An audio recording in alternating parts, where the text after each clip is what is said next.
My name is David Goggins. I created Goggins. Goggins is the guy that can take anything you put in front of him. You want to break my motherfucking legs? So be it. I have a way of going to a place like I did in that race where all the pain and suffering that they put on top of me in Hell Week, I will reverse that pain and suffering and I will take your soul.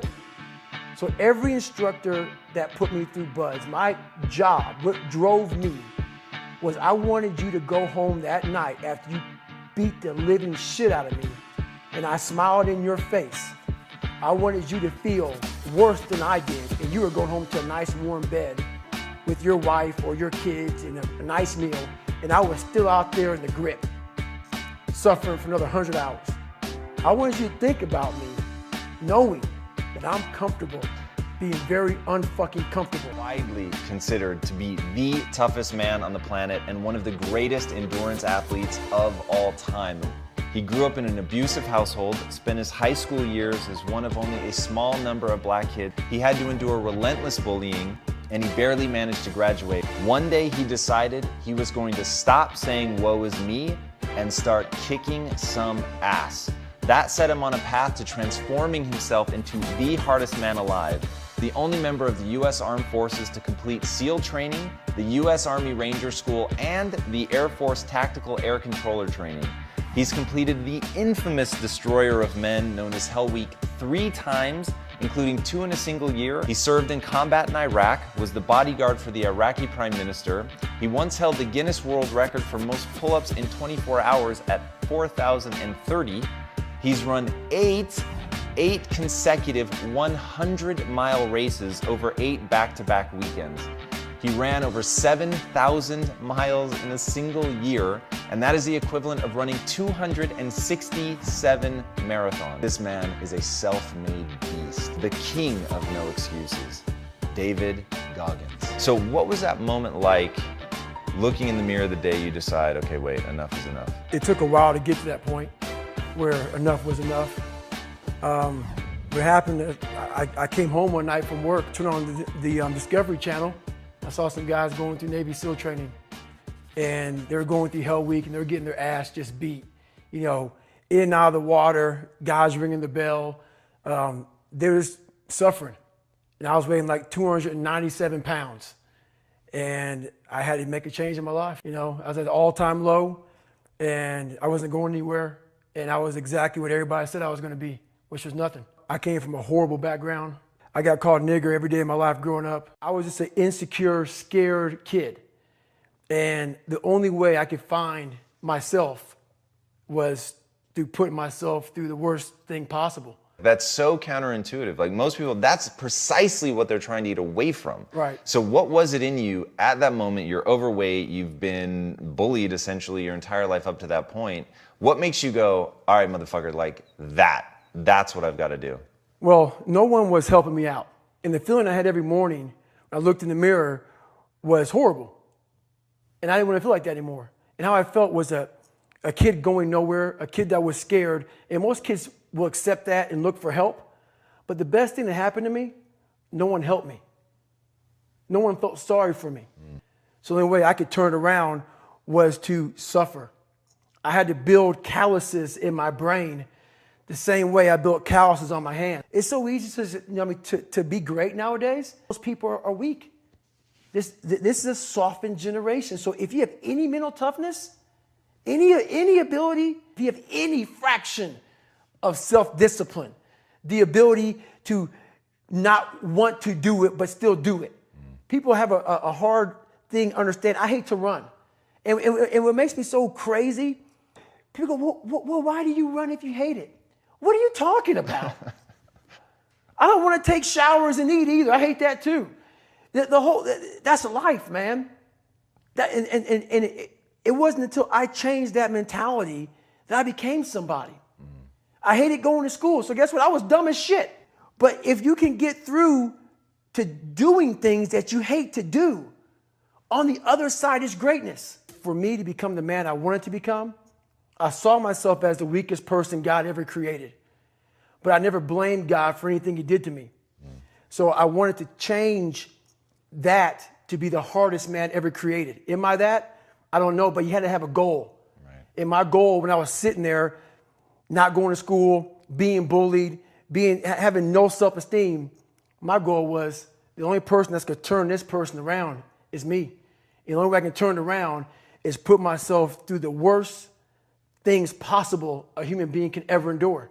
And that'd be the only way that I can build this brain to handle anything that comes in front of it, callousing my mind through pain and suffering. What would your advice be to that 16-year-old kid who's staring in the mirror, does not like what he sees, but is still running from adversity? Well, my biggest advice to him is that, first of all, he won't like what I say to him, because I'm going to say the exact opposite of what the world, today's world, is saying. So we read a bunch of books nowadays. As humans, we want to find out how to be someone else. What we don't do is we don't go inside. So literally turn yourself inside out.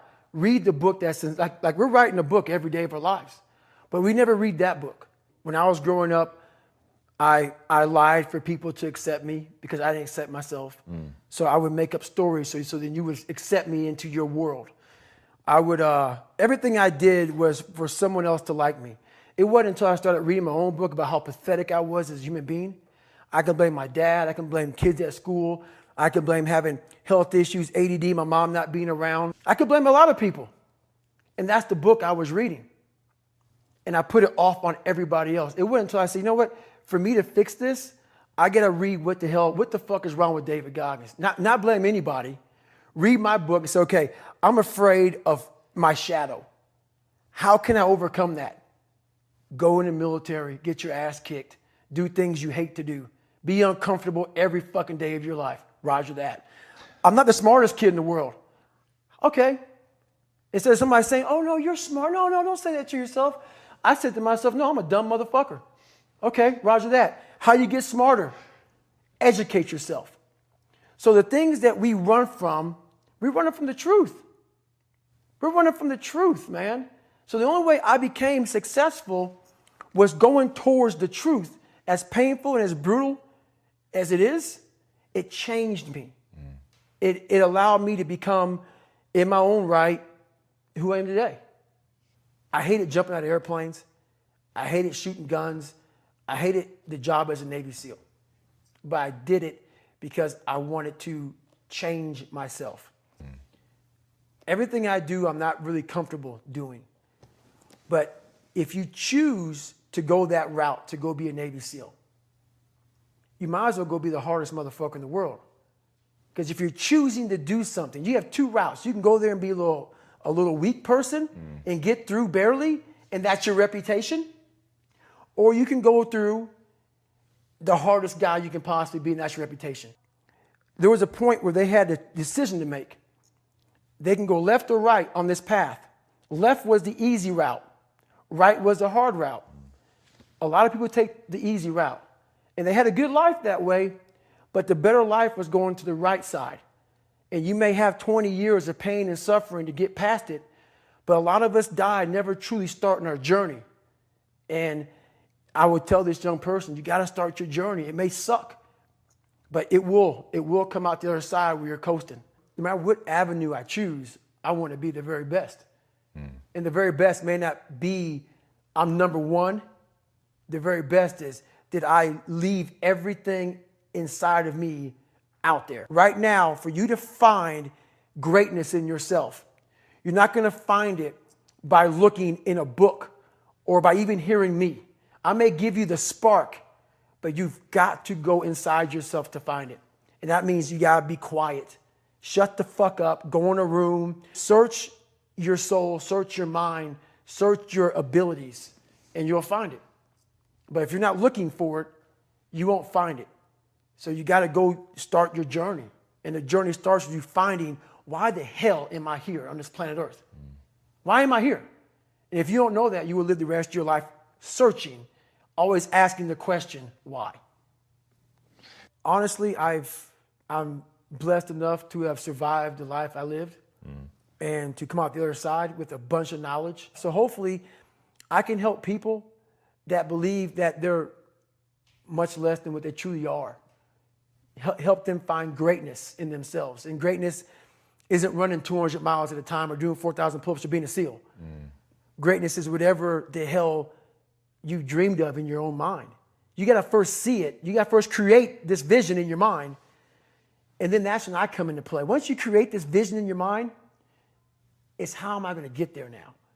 And that's when I come into play. But first, you got to create your own vision. And then it's not external. It's the vision created is inside of you. Stop listening to people who are calling you fat, gay, transsexual, nigger. Everything that is makes no sense. All these insecure people putting their insecurities on you, you got to flush it out. You got to just be whoever the hell God or whatever the hell you believe in. If you believe in nothing but yourself, I don't care what it is. You got to take everything and throw it away. You have to believe in one thing, and that is yourself. I got to experience the beauty of true fucking willpower. True fuck you. I'm going to fail. I'm going to fucking fail. I'm going to fucking fail. I'm going to fucking fail. And I will succeed. I love that. You've said that you live the life of a monk. What does that mean? What does that look like? Why do you do that? So I stretch out every day for at least 2 hours. I don't drink. I don't go out. My regimen is I wake up, have oatmeal, run, come back, hit the weights. I'm a big sports guy. I don't leave the house if at all, but to do stuff like this. And I stretch out at nighttime. I find people that I trust, which is a very small group of people who are honest and true to me, people who will die for me, and I'll die for them, which is a fucking small. Sure. And everybody else, man, you know, do you. And I stay to myself. And I let you do you. I don't judge people. I don't criticize you. You want to be a douchebag and be an ass and not love this country, do whatever you want to do? I don't care, man. I fought for this country for you to do you. And I am all about you doing you because I'm going to fucking do me. If you had that same kid from earlier, he wants to take that first step, you want him to go experience some life, what one specific thing would you tell him to go do? I'd first ask the kid, who are you? At the core of your soul. And if he can't answer that question, our conversation's over. Because I can't say shit to him. Right. If you don't know who you are, I can't tell you who you are. We are all great. No matter if you think you're dumb, no matter if you think you're fat, no matter if you are fat, no matter if you've been bullied, or no matter if you just got back from Iraq or Afghanistan, we all have greatness. You gotta find the courage. You gotta find the courage to put your Bose headphones on and silence the noise out of this world. I was guided by something much more powerful, and I listened. And I chose the path of most resistance. Talent not required. We some all-stars, we some capitan, we some winners, we go so hard, never giving in to no critics. I can do it, I knew it all. I said I can do it, I knew it all. We some MVPs, we the state champs, getting scouted, I believe in me. Never really cared, no doubters, I can do it, I knew it all. I said I can do it, I knew it all. Yeah. Love my highs, but I love my lows, cause that's what keeps me chasing goals. I swear to God, I'm grinding and I'm about to blow like runny nose. This destiny, not what they chose, they tested me. I'm breaking foes, I'm hot now, ain't ever froze. Can't injure me like Derrick Rose, and that's real now. Tell me how you feel now, coming for the steal now. Doing what I can for the fans, I like my shit and help us build now. We chilled out and that's real shit. Go 0 to 100 like real quick. I got more will than Will Smith, just starting out, but I killed this, so let's build this. Listen while I'm telling my story. Had a couple rough years, but still I'm destined for glory. Just trying to work in this moment to keep my parents from worry, but always keeping my patience because success can't be hurried. We slowly seeing the progress. I'll tell you, no one can stop us. Swear I never will quit until we gaining some honors. So please hit with your best. I'm always up for a test, cause when the pressure's on, you go see who's above the rest. That's real. We some all-stars, we some capitan, we some winners, we go so hard, never giving in to no critics. I can do it, I knew it all. I said I can do it, I knew it all. We some MVPs, we the state champs, getting scouted, I believe in me. Never really cared, no doubters, I can do it, I knew it all. I said I can do it, I knew it all, yeah. Check it, hey yo, my life ain't an easy one, so I take the people and I believe in them. Had some friends in the past, but they really didn't last, so the past is exactly where I'm leaving them. The second transition, that's a mind state, the very reason it